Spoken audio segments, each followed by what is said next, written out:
بسم اللہ الرحمن الرحیم۔ یہ اصطلاحات دعوت کا چوتھا حصہ ہے۔ ثوابت و متغیرات۔ ثوابت ثابت کی جمع اور متغیرات متغیر کی جمع۔ دین کے غیر متبدل امور ثوابت اور قابل تغیر امور متغیرات۔ Constants and variables. توحید، عبادت، عدل، احسان، نکاح دین کے وہ امور ہیں جو قیامت تک نہیں بدل سکتے، جبکہ دین کے کچھ امور قابل تغیر ہوتے ہیں، جیسے loud speaker, social media, internet کا استعمال۔ یہ ہوں یا نہ ہوں، دین کا کام جاری رہے گا۔ نبی اکرم صلی اللہ علیہ وسلم نے ساری زندگی توحید پر مصالحت اختیار نہ کی، اس کے علاوہ کچھ باتوں پر مصالحت کر لی۔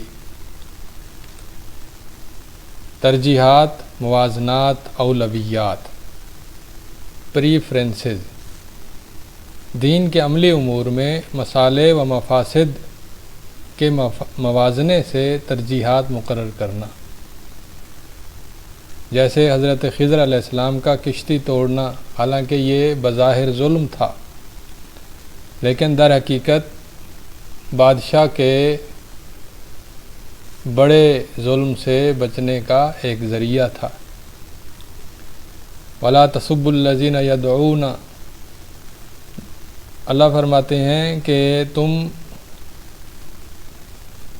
اللہ کے مقابلے میں دیگر معبودوں کو گالی نہ دو، ایسا نہ ہو کہ دشمن تمہارے سچے رب کو گالی دیں۔ اور نبی صلی اللہ علیہ وسلم نے فرمایا، اے عائشہ، اگر تیری قوم جاہلیت سے نئی مسلمان نہ ہوئی ہوتی تو میں کعبہ بیت اللہ شریف کو اس کی اصل شکل پر لوٹا دیتا۔ اور اللہ فرماتے ہیں، اجعلتم سقایت الحاج، کیا تم نے حاجیوں کو پانی پلانا اس کو ایسی ہی نیکی کے برابر قرار دے دیا ہے کہ جو اللہ پر ایمان لائے، یعنی مشرک ہو کر حاجیوں کو پانی پلانا۔ یہ کوئی فضیلت نہیں جب تک کہ کوئی شخص مسلمان اور مومن نہ ہو جائے۔ قتال فیہ کبیر وصد عن سبیل اللہ اکبر عند اللہ۔ حرمت والے مہینوں میں لڑائی کرنا گناہ ہے جو کہ صحابہ سے سرزد ہوا، لیکن اللہ فرماتے ہیں اللہ کے رستے سے روکنا زیادہ بڑا گناہ ہے۔ خشیت ان تقول فرقت، جب حضرت موسیٰ علیہ السلام حضرت ہارون علیہ السلام کو پیچھے چھوڑ کر گئے تو وہ قوم کو نہ سنبھال سکے اور قوم بچھڑے کی پوجا میں مبتلا ہو گئی۔ تو حضرت موسیٰ علیہ السلام واپس آئے تو بڑے خفا ہوئے۔ حضرت ہارون علیہ السلام نے جواب دیا کہ میں اگر زیادہ سختی کرتا تو تفریق پیدا ہو جاتی اور آپس میں لڑائی پیدا ہو جاتی۔ ترجیحات، موازنات اور اولویات سے پتہ چلتا ہے کہ تربیت جہاد سے مقدم ہے، اہل سنت کی نسبت دیگر نسبتوں سے مقدم ہے، کیفیت کمیت پر افضل ہے، مقدم ہے، فرائض نوافل پر مقدم ہے، عام لوگوں کا نفع خاص لوگوں پر مقدم ہے، علم عمل پر مقدم ہے۔ فقہ النوازل، نالج آف کیلمیٹیز، نئے پیش آمدہ مسائل اور آفات کا علم، جیسے ایمان کے لیے نت نئے بحران واقع ہو رہے ہیں جو پچھلی صدیوں میں نہیں تھے، اخلاقی سطح پر، جیسے موبائل، انٹرنیٹ، سوشل میڈیا کا فتنہ۔ تربیتی امور میں فکری لحاظ سے ایسے نئے الہادی افکار ہیں جو پہلے نہیں تھے، معاشرتی بحران ہیں۔ اسی طرح عالم اسلام کو عسکری چیلنج ہیں، اقتصادی چیلنج ہے، جیسے بینکنگ کا متبادل کیا ہو سکتا ہے، معاشرتی چیلنج ہیں، جیسے جائز اور مباح تفریح کیا ہو سکتی ہے۔ ابلاغی چیلنج ہیں کہ دشمن کی ابلاغیات کا مقابلہ کس طرح سے کیا جائے، سیاسی اور عالمی چیلنج ہیں، یہ فقہ النوازل ہیں۔ فقہ الواقع یعنی اپنے دور کے حادثات، حالات اور واقعات کا علم، knowledge of events and incidents. نبی اکرم صلی اللہ علیہ وسلم کا فرمان ہے کہ مومن ایک بل سے 2 دفعہ نہیں ڈسا جاتا۔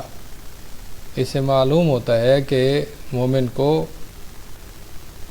اپنے دور کے حالات کا علم ہوتا ہے تاکہ وہ ایک ہی نقصان سے 2 دفعہ دوچار نہ ہو۔ صلح حدیبیہ اور مکمل سیرت سے یہ معلوم ہوتا ہے کہ نبی اکرم صلی اللہ علیہ وسلم کو اپنے دور کے حالات کا بھرپور علم تھا۔ تدریج، لوگوں کو بتدریج بہتر کرنا، گریجولی ڈیولپمنٹ۔ نبی اکرم صلی اللہ علیہ وسلم نے حضرت معاذ رضی اللہ عنہ کو یمن بھیجتے ہوئے کہا تھا کہ سب سے پہلے انہیں توحید کا، لا الہ الا اللہ کا حکم دینا، اگر وہ یہ مان لیں تو پھر انہیں نماز کا کہنا، اور اگر نماز کا حکم مان لیں تو پھر انہیں زکوٰۃ کا کہنا۔ اس سے معلوم ہوتا ہے کہ دعوت کے میدان میں تدریج ضروری ہے، موضوعات میں بھی، تطبیق میں بھی، وسائل میں بھی، اسلوب میں بھی، مدعوین میں بھی، اعلانیہ دعوت اور سری دعوت میں بھی۔ مقاصد شریعت، آبجیکٹیوز آف شریعہ۔ مقاصد شریعت 3 ہیں: ضروریات، حاجات، تحسینات۔ دین کے ہر معاملے میں کچھ چیزیں ضروری ہوتی ہیں، کچھ چیزیں حاجت والی ہوتی ہیں، کچھ چیزیں تحسینات ہوتی ہیں۔ ضروری امور میں سے جیسے جان بچانے کے لیے مردار کھانے کی رخصت، اور حاجات کے امور میں جیسے کہ اچھی خوراک کھانا تاکہ انسان عبادت، نیکی اور جہاد کے حوالے سے زیادہ بہتر ہو سکے۔ ایسی خوراک کھانا کہ عبادت زیادہ کر سکے، نیکی زیادہ کر سکے اور جہاد زیادہ کر سکے۔ اور تحسینات یہ ہے کہ وہ خوراک کھانے کے بعد اس کے پاس اتنے پیسے ہوں کہ وہ لوگوں پر صدقہ و خیرات بھی کر سکے۔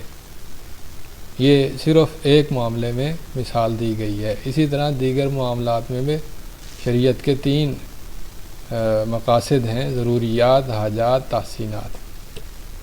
فقہ المعالات، معال انجام کو کہتے ہیں، نتائج، عواقب اور انجام پر نظر رکھنا، نالج آف کانسیکوینسز۔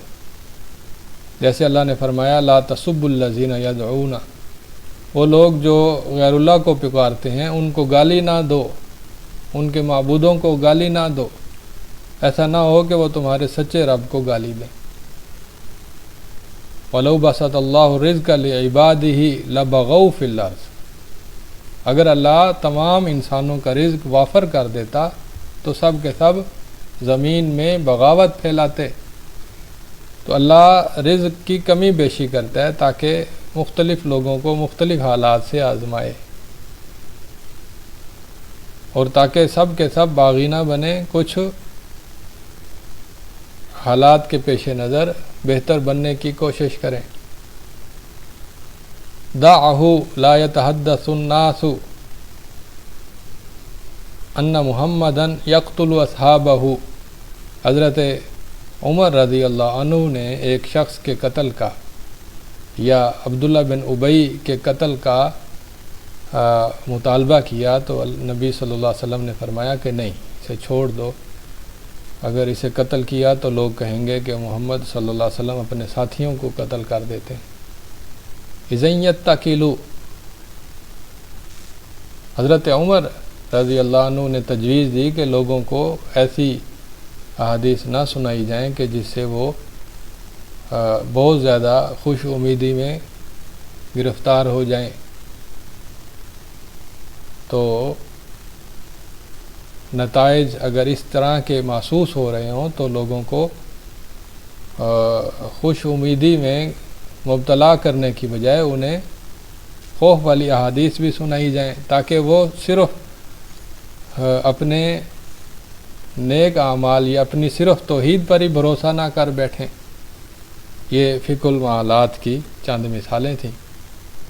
والسلام علیکم ورحمۃ اللہ وبرکاتہ۔